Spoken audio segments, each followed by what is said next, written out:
Bonjour et bienvenue à cette édition de la Tribune TVHR.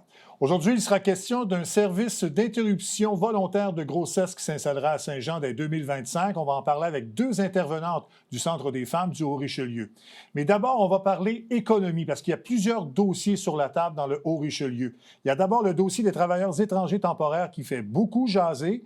Il y a des restrictions quant à leur embauche qui pourraient avoir des impacts sur les entreprises du Haut-Richelieu. On va en parler avec Mathieu Jeannot, qui est président du conseil d'administration de NextDev Développement économique du Haut-Richelieu. Bonjour, M. Jeannot. Bonjour, M. Tremblay. Bonjour. Bonne journée. Bien, merci, vous aussi. Mais avant d'aborder ce dossier, là, on ne peut pas s'empêcher de parler de la grosse nouvelle économique des derniers jours, soit ce contrat, en fait, deux contrats obtenus par Rheinmetall Canada, là, au montant de 400 millions de dollars, un contrat du gouvernement fédéral. Je pense que c'est un contrat majeur et une nouvelle très importante pour la région. Tout à fait. Donc, c'est pas tous les jours qu'une entreprise de la région obtient pour 400 millions de dollars de contrats. Donc, vous l'avez mentionné. Rheinmetall Canada, dans le secteur de la sécurité et de la défense, c'est un secteur économique important pour le Haut-Richelieu. Pour NextDev, c'est un secteur avec lequel on travaille depuis quelques années pour attirer ce genre d'investissement-là. Donc, on est très content de la décision du gouvernement fédéral de pouvoir accorder le contrat à Rheinmetall. Puis, il y aura bien entendu des retombées économiques positives pour la région. Puis, pour nous, du côté de NextDev, on souhaite que ça soit un signal qui soit lancé à d'autres entreprises pour décider de venir s'installer dans la région, puis à d'autres donneurs d'ordre pour pouvoir faire en sorte de pouvoir venir reconnaître notre expertise ici dans le Haut-Richelieu. Vous parliez que vous étiez impliqué dans ce dossier-là pour peut-être que les gens comprennent. Quel est votre rôle quand une entreprise souhaite obtenir un contrat comme ça, par exemple? C'est quoi votre rôle auprès de l'entreprise?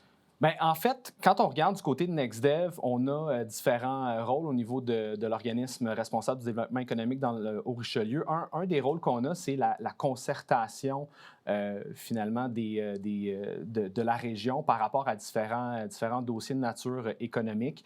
Puis, ce secteur-là de la sécurité et de la défense, il y a beaucoup de travail qui a été fait pour pouvoir positionner la région. Donc, Rheinmetall Canada, entre autres, un de leurs représentants siège sur notre conseil d'administration, au même titre que d'autres entreprises du secteur de la sécurité puis de la défense. Donc, notre rôle, c'est de travailler avec l'organisation, avec les entreprises du secteur pour créer des conditions qu'on pourrait dire gagnantes pour pouvoir attirer ce genre d'investissement-là. Donc, de s'assurer qu'il puisse y avoir de la main-d'œuvre qui soit disponible, qu'il puisse y avoir des investissements qui soient faits en recherche, en innovation. Donc, c'est vraiment un travail de collaboration pour qu'il puisse y avoir des conditions intéressantes pour accueillir ce genre de contrat-là. Bon, ce n'est pas le plus important, là, parce qu'il y a eu un contrat récemment d'1 milliard de dollars ou à peu près, là, mais c'est quand même le plus important là, depuis quelques années. Là. Tout à fait, le plus important depuis quelques années. Puis comme je le mentionnais tout à l'heure, on pense vraiment que dans les prochaines années, on souhaite qu'il puisse y avoir d'autres contrats de cette nature-là, puis des entreprises qui décident de venir s'installer dans la région. Comme on le sait tous, dans les derniers jours, il y a un nouveau président aux États-Unis qui a été élu.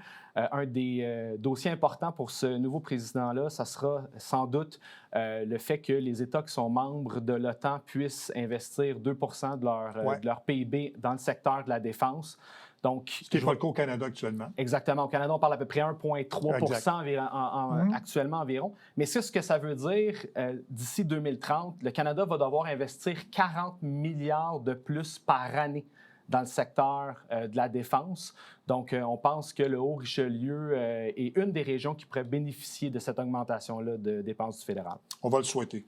Deuxième sujet, le gouvernement fédéral a imposé des restrictions là, qui visent l'embauche des travailleurs étrangers temporaires. C'est une mesure qui est entrée en vigueur, je crois, le 8 novembre dernier. Tout à fait. Évidemment, bon, ça va toucher les entreprises du Haut-Richelieu et vous êtes en total désaccord avec cette décision. Pourquoi? Bien, en fait, on a eu une espèce de ping-pong d'annonces entre le Québec et le fédéral dans le dossier de l'immigration. Je pense que les gens, peut-être comme nous, des fois, un peu de difficulté à suivre qu'est-ce qu'au bout du compte, quels seront les impacts de En fait, Québec dit que c'est la faute d'Ottawa, Ottawa dit que c'est la faute de Québec. On ne sait plus trop à qui c'est la faute, finalement. Exactement, c'est en plein ça. Il y a une des mesures qui a été annoncée par le gouvernement fédéral qui fait en sorte que depuis le 8 novembre dernier, vous l'avez mentionné, les travailleurs qui ont été recrutés à l'étranger par les entreprises de la région ne peuvent plus avoir accès à des renouvellements de leur visa de travail. Cette mesure-là, en fait, visait le grand Montréal. C'est là où, de notre point de vue, il y a un enjeu, puis qu'il devrait y avoir certains ajustements qui soient faits. Pourquoi? Parce que quand on regarde, disons, l'île de Montréal, on a actuellement un taux de chômage à 8,5 Alors que quand on regarde la Montérégie, le taux de chômage est à peu près à 4,8 Donc, le Haut-Richelieu fait partie de la Montérégie. On peut se dire que le taux de chômage est probablement autour de 4,8 oui. Donc, il y a des défis encore associés à la pénurie de main-d'œuvre dans notre région. Puis le fait que cette mesure-là s'applique à l'ensemble des entreprises du Grand Montréal, bien, ça crée un enjeu. C'est des travailleurs, en fait, qui ont été recrutés à l'étranger pour venir occuper des emplois dans nos entreprises qui, très souvent, se retrouvent sans personne pour pouvoir... Parce que c'est des employés là, qui travaillent dans des secteurs spécifiques, là, précis. C'est souvent, en fait, pour venir combler des postes, par exemple, sur des quarts de soir. Ouais. Des quarts de nuit, à des salaires qui sont quand même intéressants, là, donc qui tournent, disons, très souvent entre 27 et 30 de l'heure, mais les quarts de travail peuvent être moins intéressants pour certains travailleurs locaux. Donc, les entreprises de la région ont investi beaucoup pour être en mesure de pouvoir aller chercher des travailleurs qualifiés pour pouvoir occuper ces postes-là. Ces travailleurs-là ont été formés, ont été aussi travaillés au niveau de la francisation. Donc là, on se retrouve, puis parce que le Haut-Richelieu fait partie de la grande région de Montréal pour cette mesure-là, on se retrouve pénalisé. Puis c'est ça que le conseil d'administration de NextDev, de façon unanime, a voulu dénoncer il y a 2 semaines. Oui, parce que vous l'avez dénoncé par une lettre, ce qui est une procédure quand même qui n'est pas particulière pour NextDev. Donc, pour s'exprimer de la sorte, là, il fallait vraiment que le dossier soit important pour vous. Là. Tout à fait. En fait, NextDev ne sort pas tous les semaines avec différentes prises de position. La Chambre de commerce s'était déjà positionnée. Nous, on est vraiment sortis en appui aussi à la sortie de la Chambre de commerce parce que les entreprises de la région voient les impacts à venir de cette mesure-là. Puis, comme je le mentionnais tout à l'heure, il y a une réalité complètement différente entre les régions comme le Haut-Richelieu puis Montréal. Puis, je pense que le gouvernement fédéral pourrait donner certaines exemptions à cette mesure-là. Puis c'est ce qu'on souhaite qu'il puisse faire. Est-ce qu'il y a des pressions qui vont être faites de ce côté-là auprès du fédéral? Bien, en fait, il y a une prise de position qui a été faite. Il y a une sortie publique qui a été aussi faite, puis des représentations là, qui sont en cours pour pouvoir bien expliquer les impacts là, qui sont anticipés de cette mesure-là, puis l'exemption qu'on demande qui puisse être accordée. Est-ce qu'il y a des secteurs en particulier qui sont touchés par ça?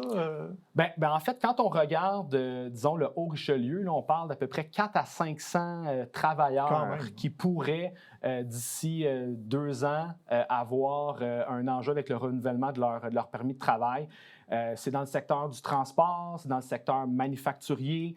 On parle d'entreprises comme Soleno, comme Tremcor, comme Bourassa Transport, comme Emballage Saint-Jean. J'en nomme quelques-unes, mais vraiment, ce recrutement international-là, c'est nécessaire dans le contexte de la pénurie de main-d'œuvre. Puis là, maintenant, ce qui est demandé, c'est de permettre de pouvoir garder ces travailleurs-là qui sont déjà dans des logements, sont en processus de francisation, sont intégrés, ont été formés. Donc, vraiment, la capacité de pouvoir garder ces travailleurs-là qui aussi paient des taxes, des impôts. Oui. Donc, je pense que c'est nécessaire. Puis, c'est pour ça qu'on a décidé de sortir comme organisation. Parce qu'on ne parle pas de nouveaux travailleurs. Là. On parle spécifiquement des travailleurs qui sont déjà établis, qui ont déjà un emploi auprès des entreprises. Exact. Donc, c'est eux qui sont touchés par ces mesures-là.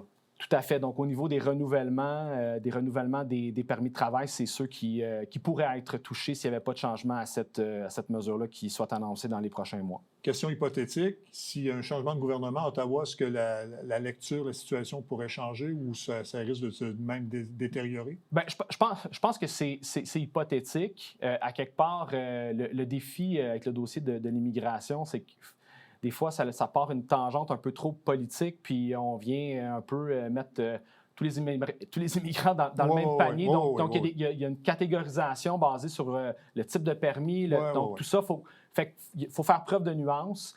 Puis pour nous, ben, c'est vraiment cette distinction-là basée sur le taux de chômage différent sur l'île de Montréal, où il y a beaucoup de demandeurs d'asile, versus ici dans le Richelieu à 4,8 Cette différence-là doit être considérée, peu importe le gouvernement qui est en place à Ottawa. Ouais. Est-ce que vous avez sondé aussi les entreprises de la région vous en avez mentionné quelques-uns, mais j'imagine que la consultation était beaucoup plus large que ça pour en venir à cette prise de position-là. Non, tout à fait. En fait, on a lancé un sondage dès l'annonce de la mesure à beaucoup d'entreprises de la région pour pouvoir être capable de bien comprendre l'impact. De là, le fait qu'on est capable d'évaluer qu'on parle d'entre 400 et 500 travailleurs potentiellement impactés. Puis, il y a eu beaucoup de discussions au niveau des entreprises qui, de façon unanime, finalement, dénoncent cette mesure-là, la sortie de la Chambre de commerce. Donc, vraiment, notre sortie chez NextDev s'inscrit dans ce mouvement-là qui vise à faire en sorte que la mesure puisse être modifiée le plus rapidement possible. On parle d'entreprise, mais évidemment, vous touchez le Haut-Richelieu, mais j'imagine que les municipalités aussi sont touchées, sont très conscientes du problème également dans leur municipalité. Bien, en fait, autour de la table du conseil d'administration de NextDev, il y a des représentants de la MRC, représentants de la ville de Saint-Jean-sur-Richelieu aussi au niveau politique. Donc vraiment, on a senti finalement les appuis là, à la démarche de prise de position de NextDev dans ce dossier-là. Mais donc, est-ce que vous êtes, pour conclure sur ce dossier-là, est-ce que vous êtes positif de voir que le gouvernement pourrait changer d'idée et revenir en arrière? Ce que je souhaite profondément, c'est qu'on vienne, disons, on puisse se calmer un peu tous par rapport au ping-pong sur l'immigration, puis qu'on vienne regarder la science, les faits sur les taux de chômage dans les différentes régions, puis l'apport économique important que ces travailleurs-là ont dans nos entreprises, puis ces travailleurs-là, ultimement, ont des rôles souvent qui finalement, on n'est pas capable de combler, notamment en raison des quarts de travail, tout ça. Donc, ces travailleurs-là, souvent, permettent de sauver des jobs dans ces mêmes entreprises-là, parce que si ces travailleurs-là n'étaient pas là, bien, les entreprises ne seraient pas en mesure d'opérer. Donc, vraiment, je pense que quand on regarde ça calmement, je souhaite, encore une fois, que le gouvernement fédéral puisse faire certaines distinctions et non mettre une région comme le Haut-Richelieu dans le Grand Montréal, alors que sur l'île, c'est vraiment une réalité différente au niveau de l'immigration. Oui, tout à fait. Un troisième sujet, c'est le succès que connaît le Fonds régional Entrepreneurs pour l'enfant. Parlez-nous un peu de ce projet-là qui en est à sa première année d'existence. Hein? Tout à fait. Puis quand on pense à NextDev, développement économique du Haut-Richelieu, puis on se met à parler de place en CPE, des fois, il y en a de où que ça part, d'où que ça vient, qu'est-ce qui fait que vous avez une responsabilité associée à ce dossier-là? En fait, ça vient vraiment du chantier main-d'œuvre. Donc, c'est un grand chantier qui a été réalisé il y a quelques années, qui avait pour objectif de pouvoir identifier des projets, des façons de pouvoir aider les entreprises à faire face à la pénurie de main-d'œuvre qui est en cours dans notre région. Puis une des initiatives visait à la création de places en CPE, en milieu familial, pour permettre à des travailleurs et travailleuses de pouvoir occuper des emplois. Oui, c'est ça, parce que l'horaire devient difficile. Voilà. Exactement. Donc, il y a un programme qui a été mis en place, puis la phase 1 de ce programme-là, c'était un grand succès. On parle de la création de 145 places en CPE en milieu familial. Puis là, ce qui est annoncé à la fin de la semaine dernière, c'est la phase 2. Donc, le programme a été reconduit. Donc, pour la phase 2, on parle de 125 places additionnelles. Donc, ce programme-là permettrait la création, a permis déjà 145 places, rajouter 125. Donc, c'est un programme intéressant. J'invite les gens qui pourraient être intéressés à visiter le site Internet entrepreneurenfance.ca. Donc, c'est un programme où le ministère de la Famille met 3 500 $. Puis, au niveau du programme qui est géré par NextDev, 4 000 $ qui est donné pour pouvoir aider au démarrage d'un CPE en milieu familial. Donc, c'est un 7 500 $ qui est disponible. Puis, c'est un programme qui fonctionne, comme on a vu dans la dernière année, avec près de 150 places créées. Donc, on est très contents. C'est une initiative vraiment issue de la région puis qui vise à contribuer à faire face à la pénurie de main-d'œuvre. C'est une très, très bonne initiative. On est très contents que ce soit renouvelé pour une deuxième année. Monsieur Jeannot, on aura l'occasion sans doute de se reparler de d'autres dossiers économiques. Ça a été un grand plaisir de vous rencontrer aujourd'hui. Et on va espérer que le dossier des travailleurs étrangers là, puisse connaître un dénouement heureux au cours des prochaines semaines, parce que je sais que vous allez travailler là-dessus au cours des prochains jours. Merci, M. Tremblay. Au plaisir de vous reparler bientôt. Merci, M. Jeannot. Au revoir. Donc voilà, après, on fait une courte pause et tout de suite après, on vous parle de ce service-là d'interruption de grossesse qui s'en vient dans la région du Haut-Richelieu. On en parle avec deux intervenantes du Centre des femmes du Haut-Richelieu. On vient après la pause.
Avant de passer à mes prochaines invités, deux petites nouvelles. Il y a l'ASPEC qui a obtenu une subvention de plus de 2 300 000 $ de la part du gouvernement du Québec là, dans le cadre du programme d'aide aux immobilisations. Ça va aider, entre autres, là, le réaménagement des sites de spectacles dirigés par l'ASPEC, là, le Théâtre des Deux-Rives, le Cabaret et le Pôle de Chambly. Il y a aussi la Guignolée qui a annoncé cette semaine la tenue de son événement, la Guignolée de la Saint-Vincent-de-Paul, donc le 1er décembre. Il y a 4 endroits où vous pourrez déposer vos dons. On voit les adresses à l'écran. Il y a le centre de dépannage alimentaire, le comptoir vestimentaire de Saint-Jean, le parc Joie-de-Vivre et le carrefour Richelieu. Donc, ça se passe le 1er décembre. Je recevrai d'ailleurs Michel Milot, qui est le porte-parole de la Guignolée de la Saint-Vincent-de-Paul, la semaine prochaine à l'émission.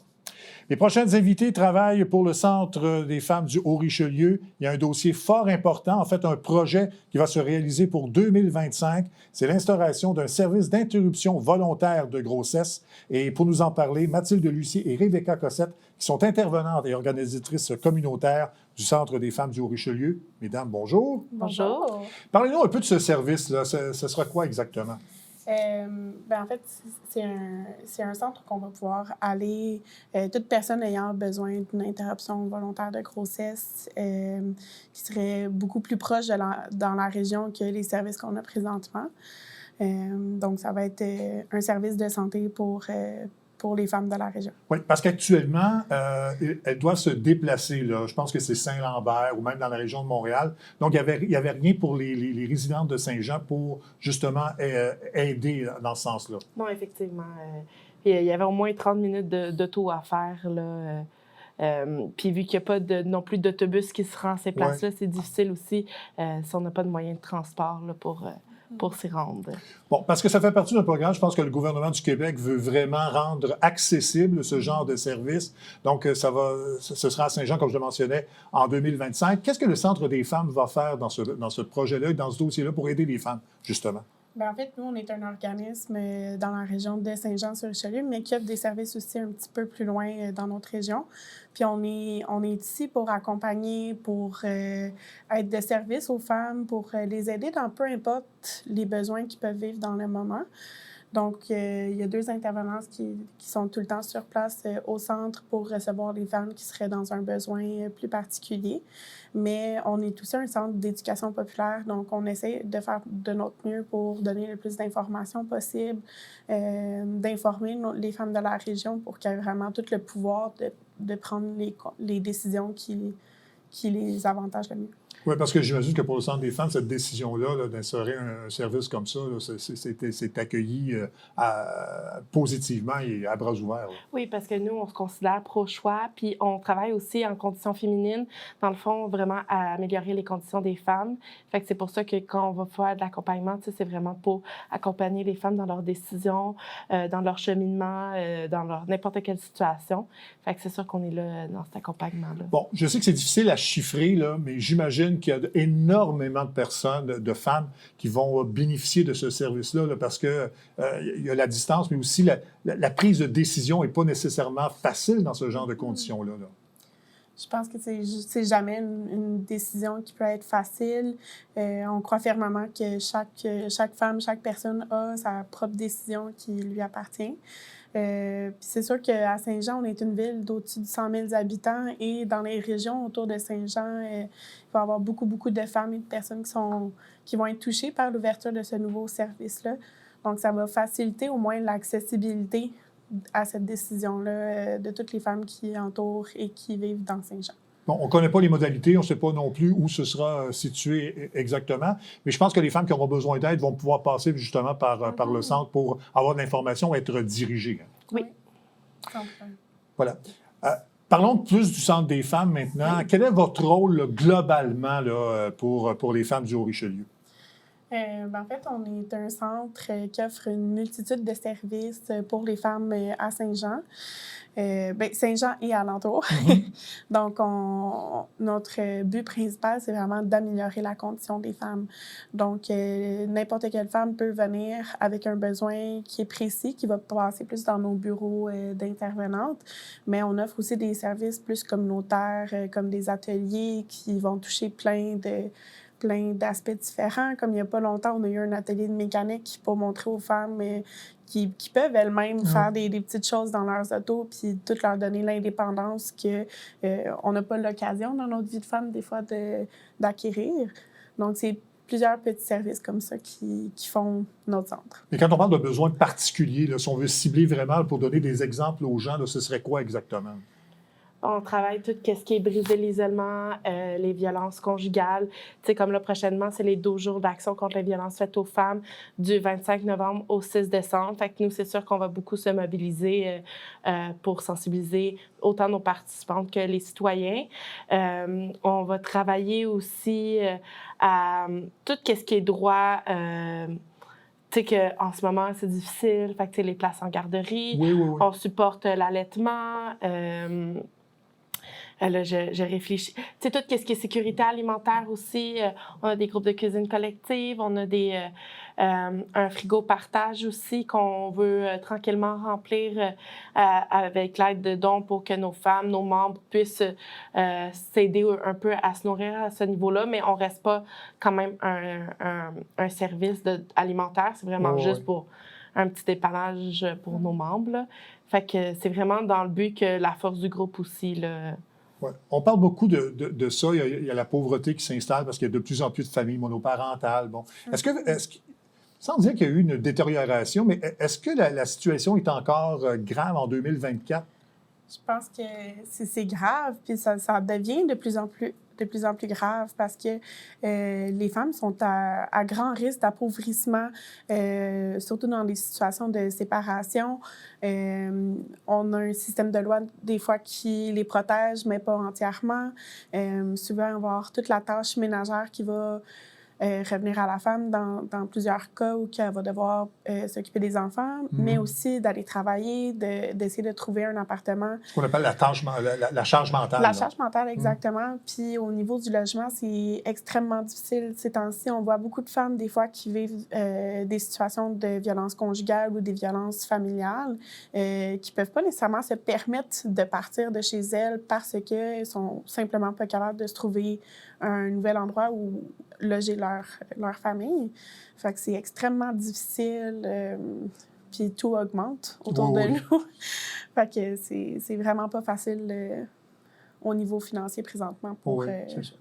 Puis est-ce que les ressources que vous donnez, est-ce que vous aimeriez avoir plus de ressources, pas nécessairement juste financières, mais pour vraiment aider les gens? Je ne sais pas si on connaît le sens de ma question, là, mais...